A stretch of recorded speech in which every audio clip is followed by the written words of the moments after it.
बाढ़ और बादल फटने जैसी संभावित आपदाओं से निपटने की तैयारियों को परखने के उद्देश्य से NHPC करिया स्थित चमेरा विद्युत परियोजना 2 और 3 में आज एक मेगा मॉक ड्रिल का आयोजन किया गया।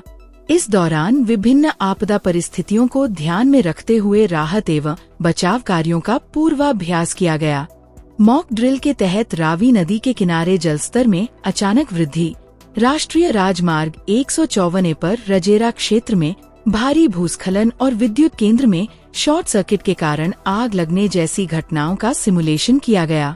इन परिस्थितियों में संबंधित एजेंसियों ने त्वरित कार्रवाई करते हुए रेस्क्यू ऑपरेशन का अभ्यास किया। इस मेगा मॉक ड्रिल में राष्ट्रीय एवं राज्य आपदा प्राधिकरण, केंद्रीय औद्योगिक सुरक्षा बल CISF, पुलिस, स्वास्थ्य, जल शक्ति विभाग और गृह रक्षक दल सहित विभिन्न एजेंसियों के प्रतिनिधियों ने भाग लिया।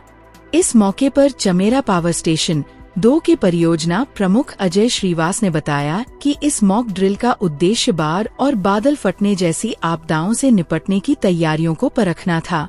उन्होंने कहा कि आपदा के समय त्वरित और प्रभावी रेस्क्यू ऑपरेशन बेहद जरूरी होता है और इस तरह की मॉक ड्रिल से एजेंसियों की तत्परता और समन्वय को मजबूत करने में मदद मिलती है।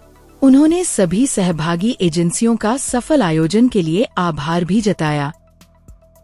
हम अपनी तैयारी देखना चाहते हैं, चेक करना चाहते हैं कि वास्तव में जो आपदा कंडीशन आती है, फ्लड है या कोई भी ऐसी कंडीशन आती है, तो हम लोग कितने तैयार हैं उसको उस कंडीशन में काम करने के लिए।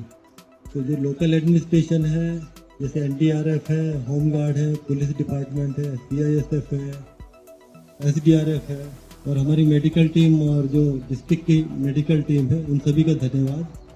और जैसा कि आप लोगों ने देख ही लिया कि हम सक्सेसफुली मॉक ड्रिल तो कर चुके हैं, बट इसी कंडीशन में इसी तरह से हमें एक्चुअल जब आपदा आती है तो एक्टिवेटेड रहना है और काम करना है। और जहाँ तक मैंने ऑब्जर्व किया है कि स्टेज एरिया जो कि हमारा हेलीपैड है, यहाँ अगर टीम आ जाती है तो फिर रेस्क्यू करने में कोई ज़्यादा टाइम नहीं लगता है। इन टाइम हम लोग एक्टिवेट हो जाते हैं और काम करते हैं। बट जैसे इन्फॉर्मेशन मिलती है तो यहाँ तक पहुँचने के लिए जो हमारा रिस्पांस टाइम है वो मिनिमम होना चाहिए, मतलब कम से कम टाइम में हम यहाँ पर पहुँच जाएँ।